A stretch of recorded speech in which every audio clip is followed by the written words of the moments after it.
Thanks, everyone. As we say, this is where the how does it work? Pedal hits the metal. And we talk about how much this stuff costs. So I'm going to put Barry on the hot seat and go, I need the deets on how much this stuff costs. Yeah. How much did Clouds Over Cedar cost? Where did you guys get the money? And then he's like, no, do not answer that question. And then fast forward to today. How much are brands paying you to make the VR stuff? Sure. So at the UN, we're lucky that a lot of people give a lot of services in kind, out of the kindness of their heart. So we are very blessed in that way. In general, at the high end of the marketplace for production in VR, you're looking at $300,000, $400,000 per piece. Can be $500,000. Can we break that down per minute? Like how much are people actually? Is it like if $300,000 is the cost and it's 7.5 minutes long, then whatever that number is, calculators. Okay. So that's where I would peg it. That's at the high end. That's like sort of the best of the best out there, 300 to 500,000. Now there is a feeding frenzy at $60,000 and less. That 360 video YouTube experience. That is sort of there's companies popping up all over the place that are chasing that dollar amount, and then there's plenty of people floating in between that either have access or opportunities for distribution or whatever else that they're sort of bringing to the table that makes them that elevates their content and their value beyond that $60,000 mark. John, are those the numbers you see in Australia? You don't see $300,000 to $500,000. No, closer to the $60,000, and those are just production costs. I don't know that anyone yet knows where they're going to find someone to fund or commission. There's no commissioning model yet. In fact, ABC and what Richard said this morning is the closest any of the Australian television networks have come to saying, yes, we're interested in VR, let's talk. Yes, a rough rule of thumb, I don't know, based only on 2 or 3 experiences that I've been across, is it seems to be around $10,000 a minute. I know that's enormously variable, and that's below the line costs. If you put George Clooney in it, that'd be obviously different. But that's been our experience of $50,000 for a 5-minute VR piece is roughly where we're sitting. And that's just for 360. The moment you go CG, then that can scope creep happens, and that's much higher, right? Indeed, and we do live action, so yes, that's right. That's with CGI, whatever you want to spend. Okay, and Angela, have you started actually commissioning VR works attached to TV shows that you're sort of doing, or not quite yet? Not attached to TV shows. So we did a VR piece which is here today called Warwick Rodeo with ABC Open and ABC Regional for the 70th year anniversary of ABC Rural. And we have been basically working with VR production companies to both experiment with our content makers and also to use that as a training exercise in-house and use that as a learning experience that we share. And we're looking to do some more of that. So that's probably more in line of saying we are looking at funding production type costs, and that was more around the cost of $20,000 for a 3+ minute 360 experience. Okay, yeah. And then at the Adelaide Film Festival, I'm sure you've seen sort of a range of DIY VR works where the creators did it all themselves for free in the basement to more produced works. Can you tell us a little bit about that? Sure. Just to give you a little bit of context, if you're not aware, the Adelaide Film Festival is like, all the other great film festivals. We curate from films from around the world, shorts, documentaries, interactive. But the Adelaide Film Festival is unique in that it has an investment fund. So we have $1 million per festival where we fund features and documentaries and shorts and interactive. We commission work for art galleries. So opening tonight is the Hussein Valamanesh show, which is Char Siu, which has been produced by Bridget Eichen, who's in the house today. And, and also we've just done our first VR commission. So although we have a virtual reality, virtual reality lounge at the film festival, much like the Sundance New Frontier showcase of amazing work from around the world, but also work that they've enabled. We commissioned Collisions, and we were the only Australian funder within that project. So Lynette worked with an American producer. She worked with American production companies. So Jaunt VR brought over their camera from America, which, as Nyeri called it, was the camera with 16 eyes. And they got to not only experience the first time working with Lynette, the first time working with an Australian filmmaker artist, but also their very first time in a remote desert community. So lots of funding came from America for that project, and I think the lessons from that experience was sort of, it's not so much underestimating all the costs, it's underestimating the amount of time that it takes, particularly with remote communities, with different languages, and just absolutely, you know, the first day on your production is with a new crew and a new production process. So was that about in the $100,000 to $300,000 mark? Are you allowed to talk about it? Not really, but yes, it could be. Okay. Yeah. Thank you so much. Very rarely are people as candid about money as you guys have been, so that's awesome.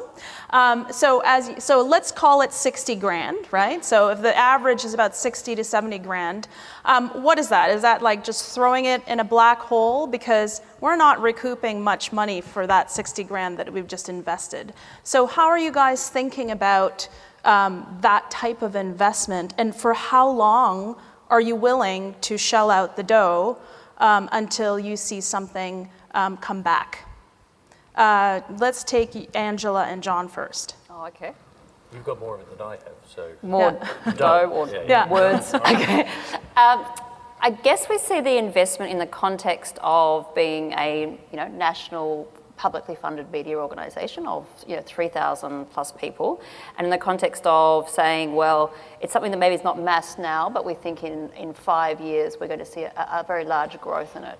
So we sort of see any journey like that. If you want to be ready for a large fire or a large movement, we want to start lots of small fires now. So I see the investment in the context of a trend, which we think is a significant major trend. As I think you were talking about the size of the ecosystem and the investments that the technology and the software and social platform companies are making. I think this is going to be really significant in a number of areas. Education, as you talked about, family entertainment, and in games, in storytelling, in news and current affairs, and in drama. So I think we see it as significant. Therefore, when we invest in gear, workshops for virtual reality storytelling for our content makers, and then in experiments in funding both our we're looking at doing some things like current affairs and our news teams, we see that as a relatively modest investment in the scheme of a large trend.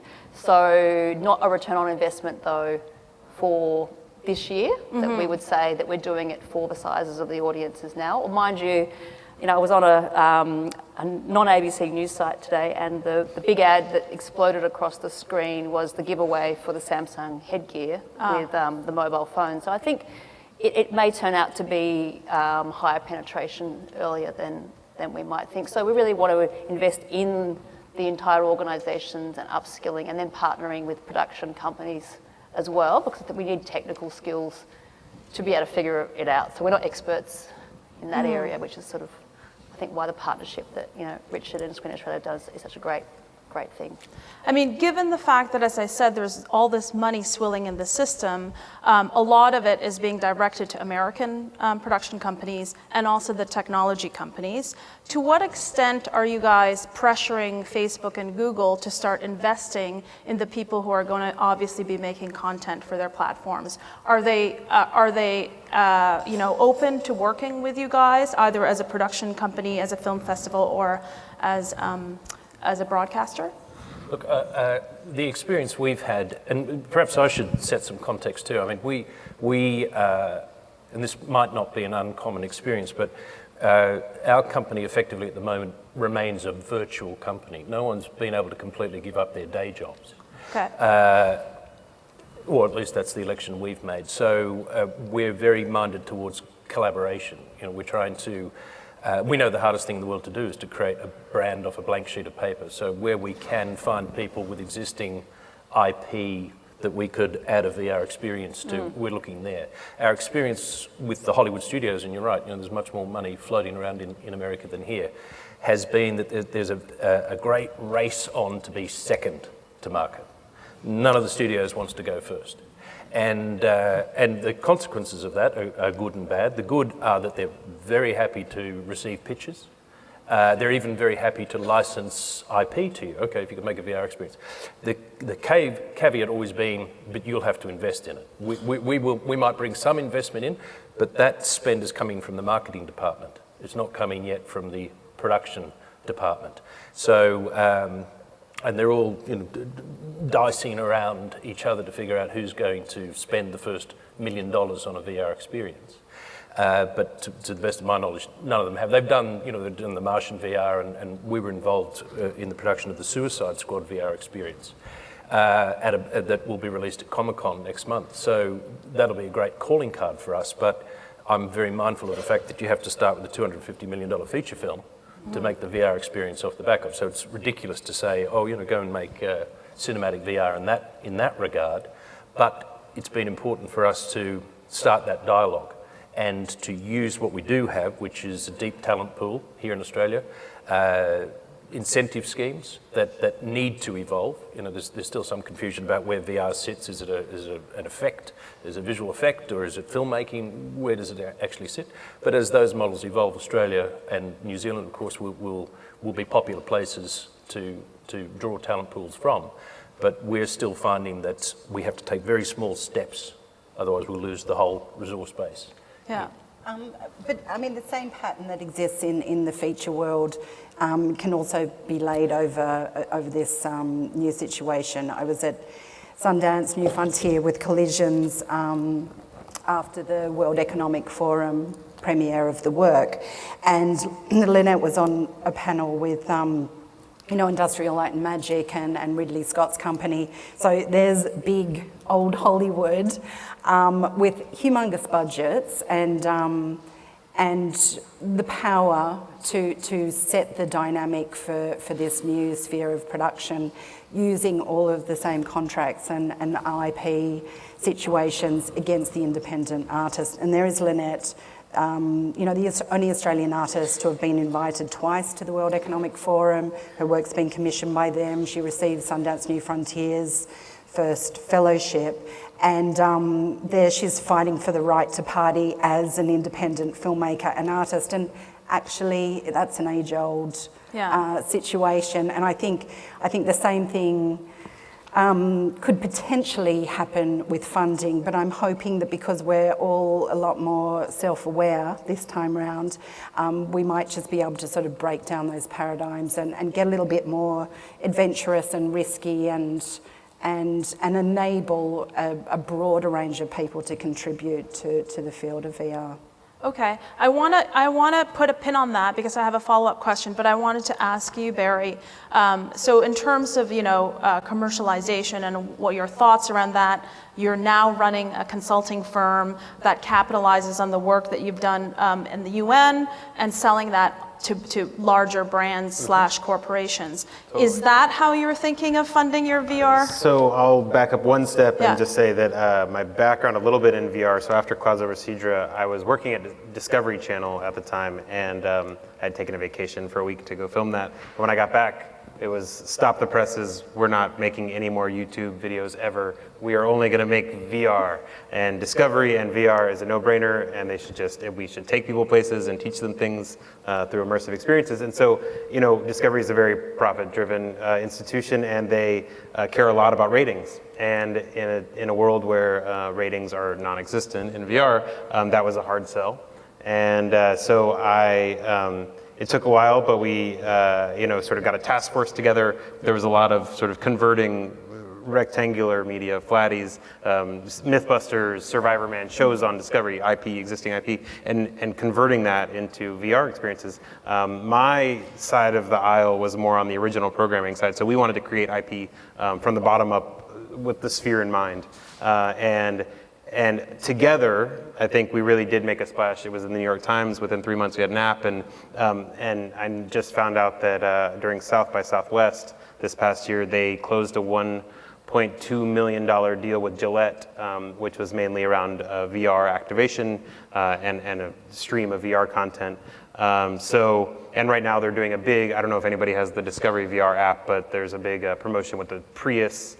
So there is, I think, a model around companies that want to make headlines, companies that want to say that they're in this space, and those service providers that have access to those big Fortune 500 companies or Fortune 100 companies, that's definitely a space. And even the existing monetization market of YouTube with pre-rolls, I mean, VR videos on YouTube are getting millions of views every day. They just calculated, I think a few months ago, it said 350 million hours had been watched in VR. Just on YouTube, and of course those all come with pre-rolls. So if your video gets 18 million views, you're doing all right. And if you can do that consistently, then you're doing pretty well. As far as my company goes, I left Discovery because they wanted to sell Priuses, and that was not going to be my mission. So I wanted to help people get better, and so we found that companies like Google, companies, XPRIZE, companies, we're working with the American Association of University Women. They are all seeking, how do we help people get better? How do we help our own employees, right, get better? How do we help foster empathy or help our leadership, senior management think about, having diversity on the team, or having, with the Association of University Women, it's about better negotiating your salary for women.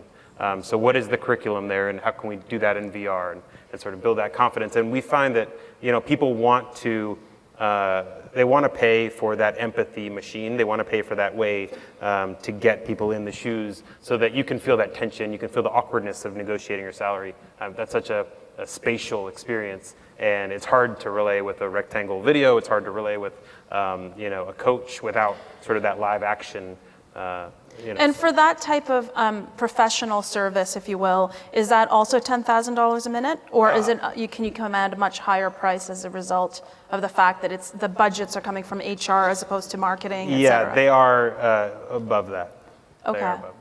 Yeah. So it seems to me then that there's really three types of monetization, right? There's the service-based monetization, which you're doing, and John, you're doing, and which both of you are somewhat commissioning, paying for. The other way is what you alluded to, which is the sponsorship or advertising.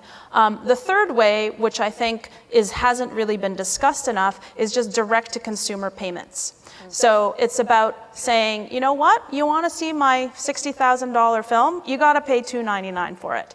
How much of that are you guys thinking about in terms of making sure that we don't fall into the same trap, as I mentioned earlier, with interactive documentary that we do with VR, and that we get people used to paying for it?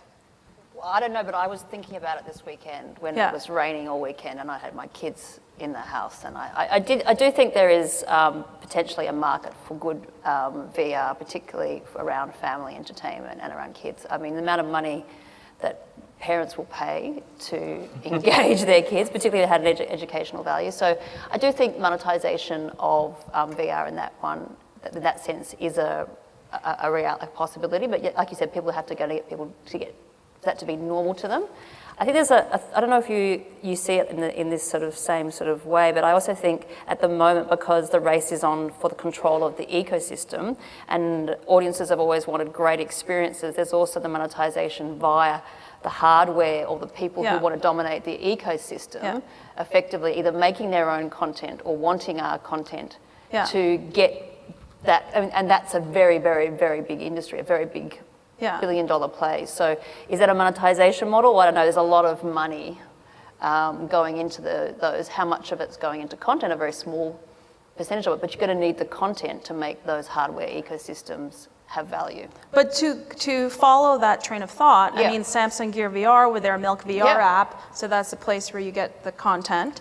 I mean, they rarely pay a license fee for the content that they're asking you for.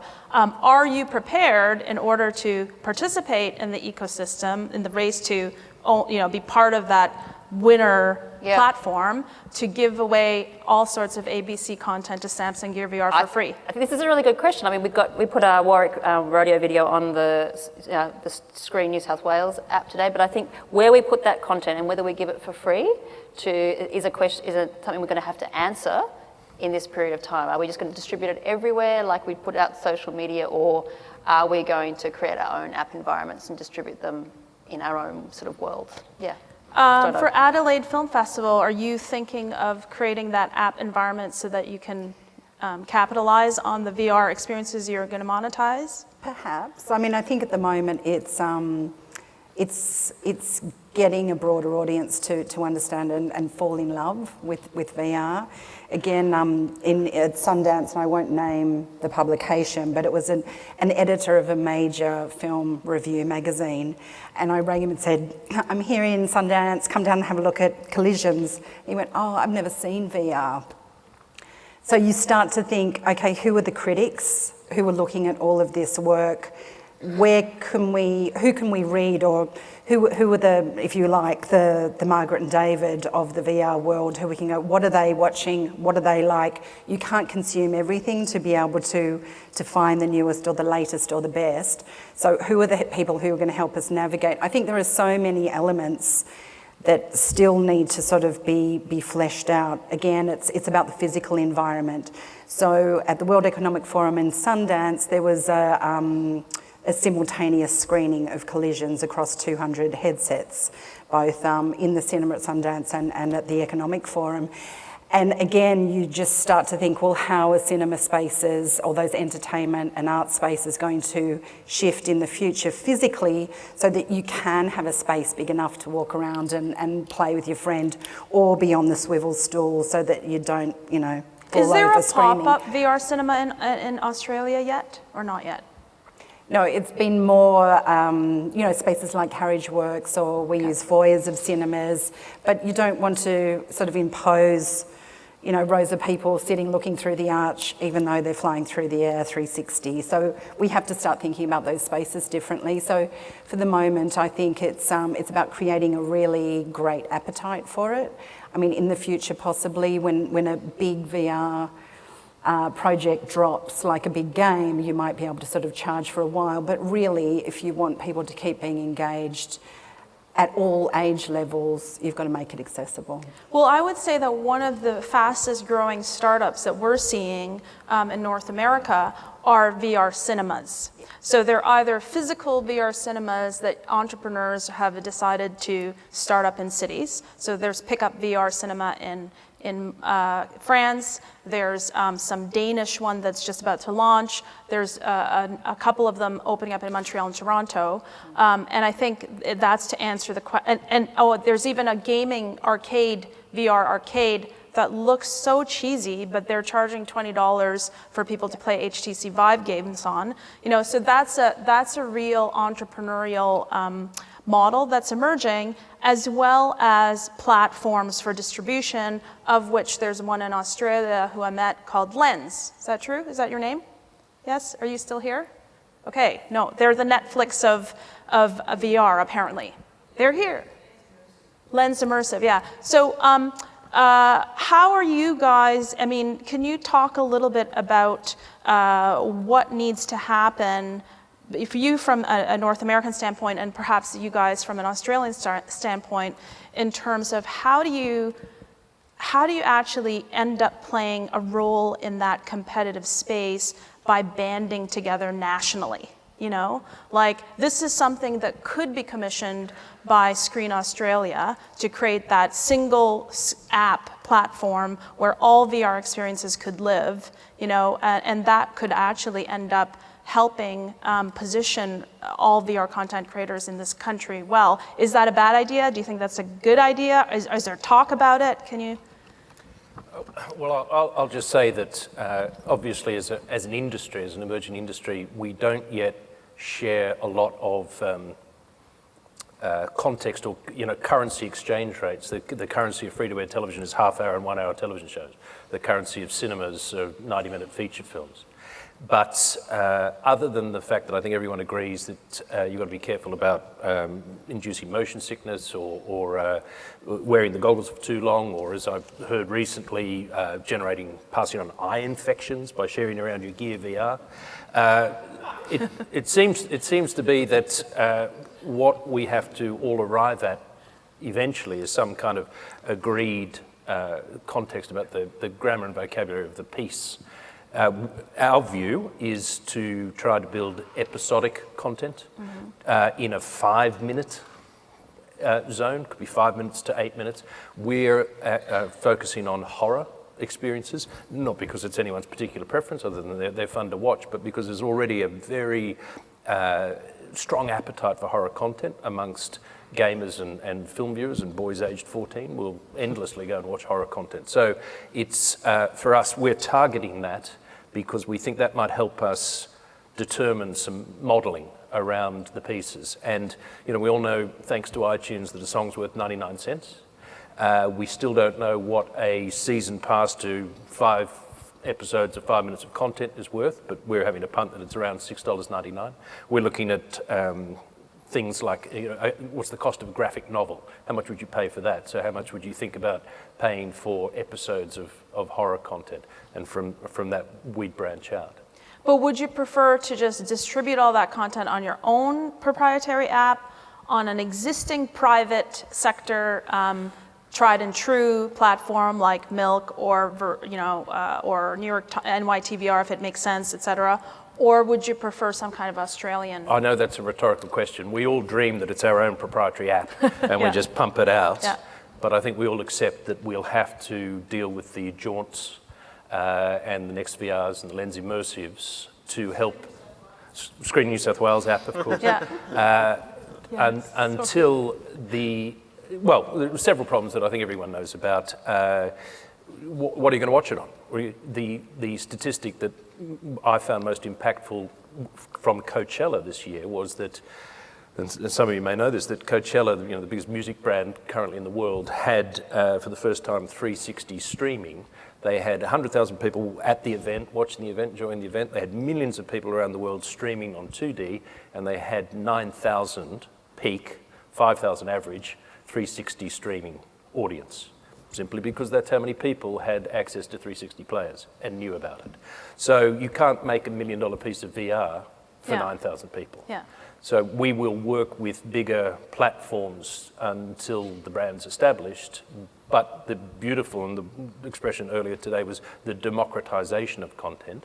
Everyone hopes that we'll be able to get around gatekeepers who usually take too much of the pie and deliver straight to our audience, who are our consumers. And if they don't like it, the great news is in 2 or 3 months we can make another piece of content. We don't have to wait 2 or 3 years. Yeah. There's a popular strategy on YouTube for this around kind of creating some content that you would publicly share for free, maybe truncated content, shortened content, maybe just teasers of your longer form stuff, and then you could put that longer stuff behind a paywall. So for instance, if we had 2-minute trailers of our 8-minute films, and those were free on the various existing platforms, Facebook and YouTube and everywhere else, that could potentially be a way we sort of poke a hole in that stream of 1 billion views a day. How do we sort of catch some of those people out of that stream and bring them over to our VR party on stage? I'm very very optimistic about the future and the speed of trends, but I tend to think in this one that it's more important right at the moment to focus on the collaborations and the creative partnerships and the technical skills and figuring out the art form and the forms of storytelling and in what environments it works in together as an industry or as industries, and sort of think of it as, let's try to get those combination of skills and enough expertise and skill base so that we are ready for the maturity. In that intervening period, I guess one of the risks in not thinking about distribution too much is that the very, very large companies win the distribution game. So I think the only way at the moment to sort of mitigate against that is to still distribute widely, and whether that's, Screen New South Wales and to be on multiple platforms. I mean, I'm talking from a point of view of a public media company, but I think also to still recognise that we are still early, and we do want to get audience engagement, experiment, keep being open about creativity, and look at different sectors as we do that, and not be too narrow in the sectors that we might think are interesting. And I think AR is going to be really interesting for a lot of sectors as well, and I think that might come sooner than we think as well. But I would say that the difference between, let's say making content for the publishing sector a long time ago to making content for the VR sector today is that you've got 300-ton gorillas running the ecosystem. Yeah. And so you can't not think about what the future holds and kind of just decide to concentrate on the artistic form and doing just that, because you're still going to have to bump up against that 300-ton gorilla eventually. So, I guess if you're a media company, though, I guess we're not just in that 300-ton gorilla environment. We're not just only in the film business. We are in that business of the news, like Facebook, Twitter, YouTube. They are the dominant players in a lot of media sectors, not just in the VR sector. So it's not just something we're wrestling with for VR, it's something we are dealing with every day. Do you play with a dog, or is it going to bite you? So that is the constant conundrum of being a media company. Well, I guess the difference is that you could argue with the news, maybe that battle has been lost, and then but then with VR, perhaps it's just starting the war. I don't know who plays Steam, who plays a Vive. If anybody is a Vive, raise your hands if you guys are into Vive at all. Oh my goodness. Anyway, we can talk about hover junkers later. But so in Vive, there's an ecosystem where you're trained to buy stuff. Everything is for sale. It works like video games. You're at a video game store. But very quickly, it's going to become cinema. It's going to become content that's not just gaming engine driven.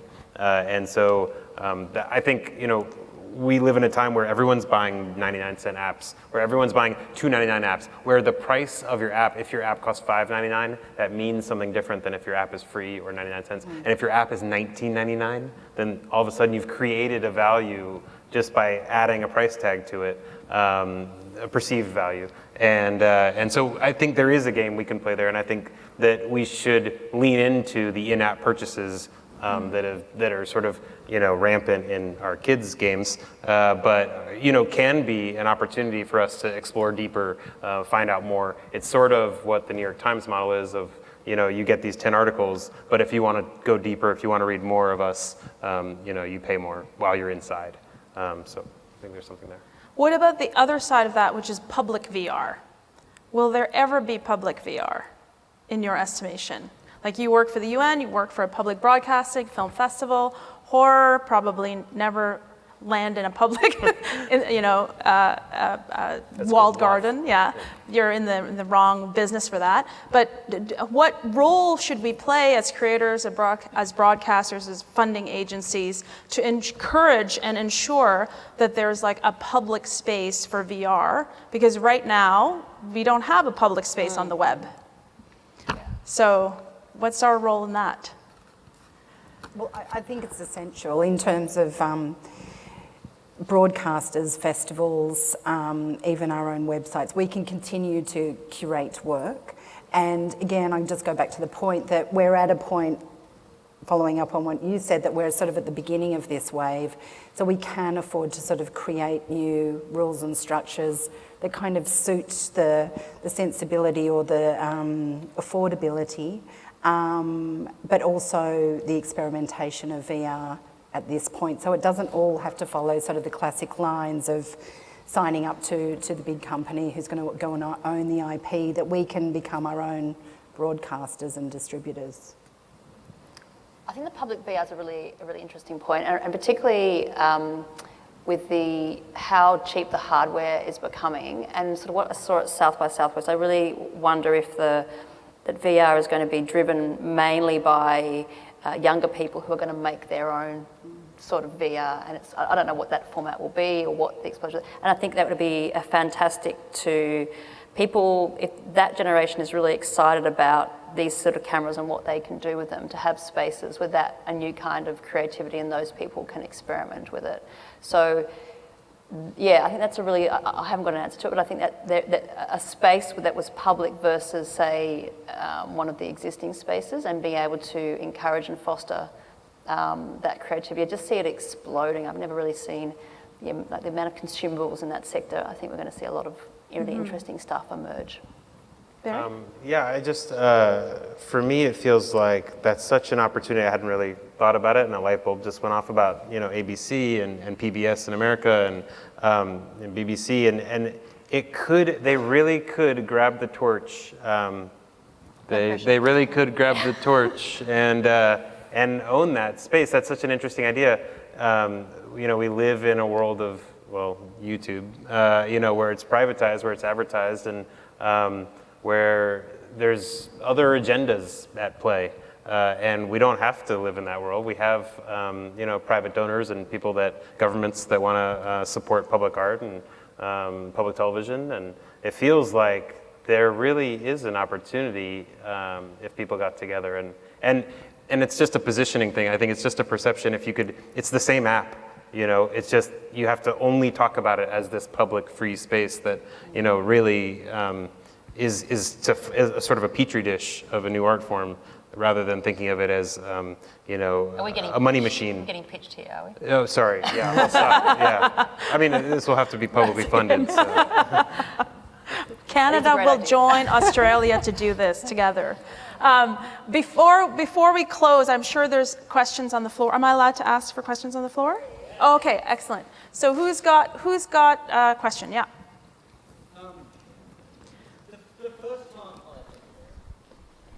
The first time I heard about this technology, my immediate thought was, all right, cool. Maybe here's an opportunity for the film world to develop a format that is not going to be pirated so rampantly, because it felt like something that could be hardware controlled. And so, thinking about video gaming, how well the whole gaming world has managed to get through the crisis that has attacked music and film and television in terms of piracy. Are there any large companies or any large hardware suppliers that are actually, or is the industry on a whole talking about trying to come up with standardized formats that aren't open source, that aren't able to be downloaded and played on any given console, or coming up with some kind of format that is unpiratable, so to speak? Or not unpiratable, but unplayable in other formats for sure. Like, people are definitely not allowing you to play a Rift game on a Vive game on a Vive platform that easily. Right. Jaunt has Yeah. specific. So Jaunt, for instance, you can only be on the Jaunt app if you've shot it with their camera, because it has features that talks to their technology. So in some ways it becomes like that closed system. Yeah. Okay, so that if you create a 360 video, that just can't be, downloaded and viewed on any device. It has to be kind of crafted and formatted and 360 exported videos you can for a download. particular Yeah. device. Okay.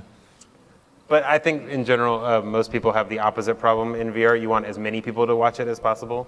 So, they're all chasing the other direction. That's my guess. There's a question here. Yeah.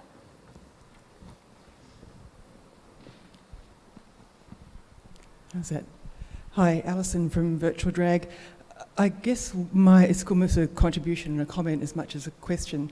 I come from a visual arts photography background, and as a photography teacher, I'm often teaching my students how to negotiate for their intellectual property. And a big part of that is them knowing where the ballpark is in terms of what their labour is worth and what their intellectual property is worth, so they don't undersell themselves and destroy the industry by underselling. And I think there's a danger with that in VR because it's such a new industry. So thank you for sharing sort of budget points and money per minute also. That's really useful. But I guess I want to sort of put out there a plea for the industry. To support the industry, we have to have content. and to have content, you've got to pay the makers. So there needs to be thought around how we have business models for makers. So I just wanted to put that to you as something to talk about. Yeah. I think in terms of so with financing, we know how much people might pay for something to be made if they commission it.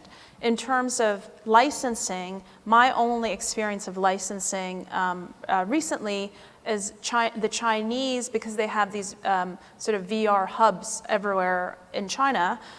They're actively licensing 360 video content, especially in the genre space.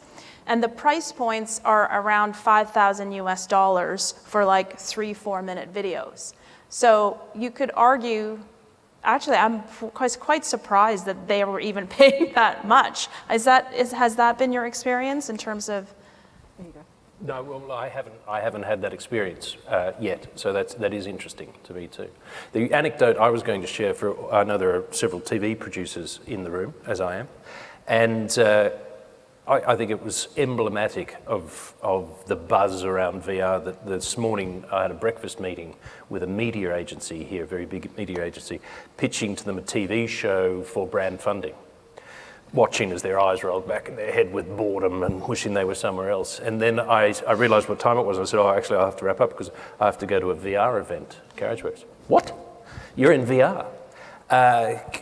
Can we talk about VR? All our clients are aware of and asking about VR production capabilities. And of course, the great thing about media agencies is that they don't actually know how to do anything creative internally. So they have to, I don't think there's any of them in here, they have to engage with the creative sector. And at this point, we're all very much the one-eyed people in the kingdom of the blind.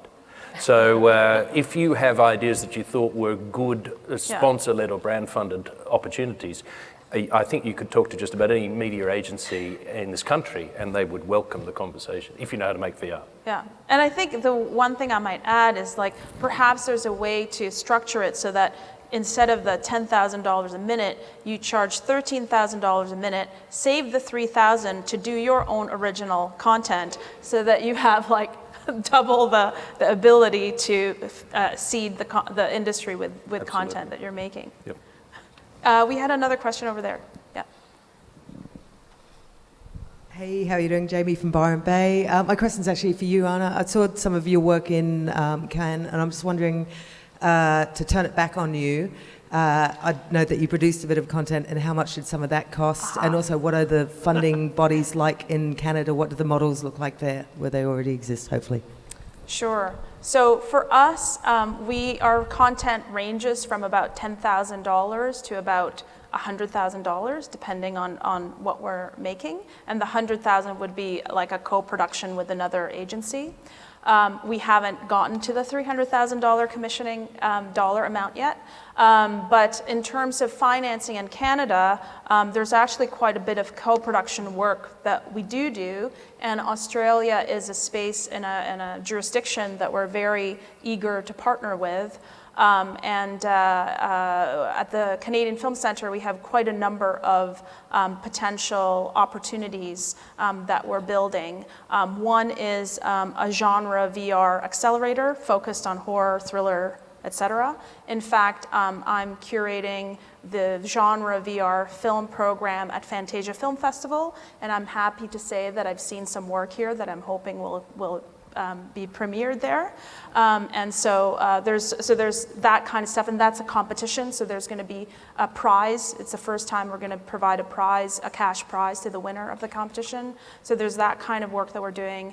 And then specifically, hopefully some VR funds that we're going to be unlocking for documentary VR makers, as well as people in the animation space. I don't know if that answers your question. Yeah, okay.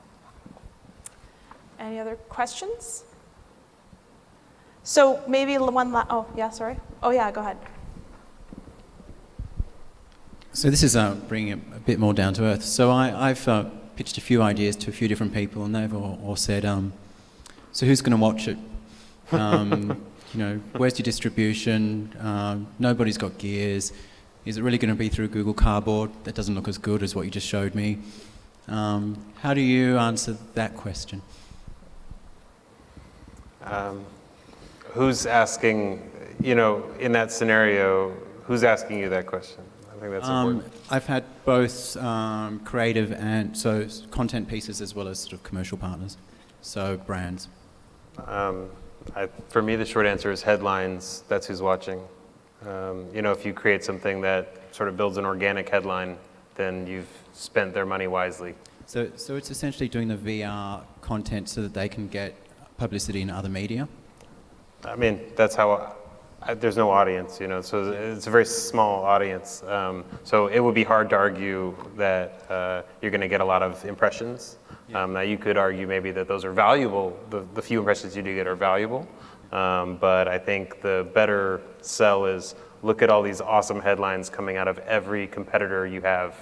You should be playing in that space too. Or maybe I can take your question and ask each one of you in turn sort of a different approach, which is, how long do you think this this kind of novelty of VR as something that you pay for before you really figure out whether there's an ROI will last? And what are you doing right now to capitalize on that buoyant market? So do you want to go down the line? I'll just Yeah.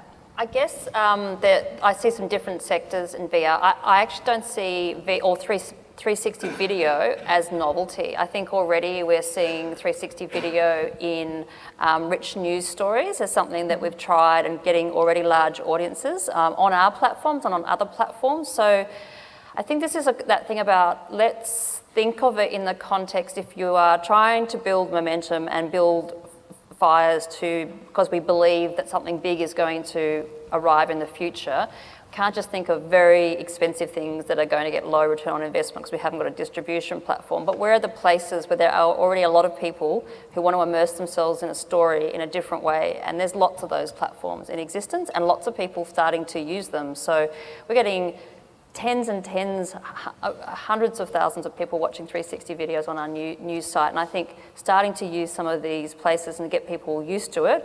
I think also thinking about, if as an industry or industries, around live VR and around events that might, whoever might do it, an event where they might do distribution of cardboards or other things around it. These are ways that if we want to, as a society or as a group of people, do something to spread it, you could do it that way. But they're already, I don't think it's a novelty. I don't think 360 video is a novelty. I think it's here. I think we're going to see a lot of it this year. And I think, the ABC certainly is going to be doing a lot more of it on its news and current affairs platforms. What percentage of 360 videos are you putting directly onto Facebook as opposed to your site?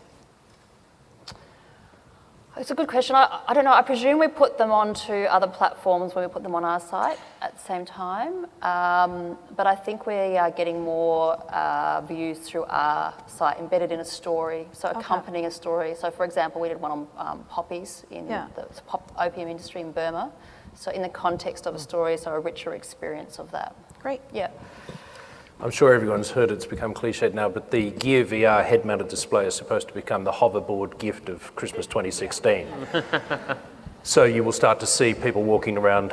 I've just recently noticed, someone pointed out to me that they're putting warning signs on the footpath now at pedestrian crossings because most people are looking at their device and haven't noticed that they're about to cross and be run over by the bus. So I'm sure throughout the course of next year we'll start to see people with head-mounted displays in public. So they will become increasingly ubiquitous. You've got to be mindful too that not all head-mounted displays were created equally.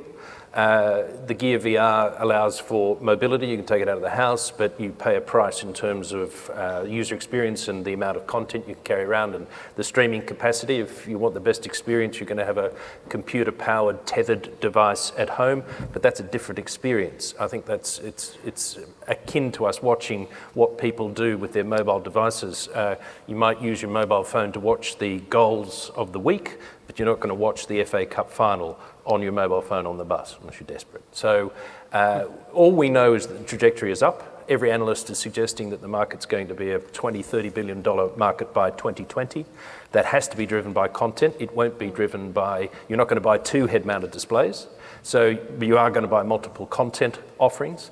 And that should suggest to everyone that to establish some kind of footprint in the space now early is important, and that's why collaboration with partners, whether it's the ABC or a network, or whether it's a brand partner, is important now, even if they're small steps. Great. I don't think there was a workshop or a one-day conference when they were duking it out between Betamax and VHS. Like, I really think those companies decided, nah, let's just go with VHS, even though Betamax was a better format. So I really think it is going to come down to the audience deciding. I think that we are going to have multiple players and devices in our house in the way that we have a phone and an iPad and a laptop and even the ancient old shrine of the television. So I think because these things are going to become more affordable, so we can afford to sort of shape shift different formats, different headgear or whichever way we want to go. But content is all, and sort of having the only a small amount of cloth to cut and trying to squeeze sort of a range of really exciting projects from that. I'm going to be commissioning VR sparingly, but I am sure I will keep going back to the artists and the screen storytellers whose work I admire, but also I know that I'm going to be taking a risk on that. So I'm sort of in the conversation, but I think it's a different space that we're operating in. Great. Barry, you've got the last word. Just real quick about audiences and everything. I think one piece of exciting news for me and maybe for everyone involved is that the PlayStation is going to be named the PlayStation VR.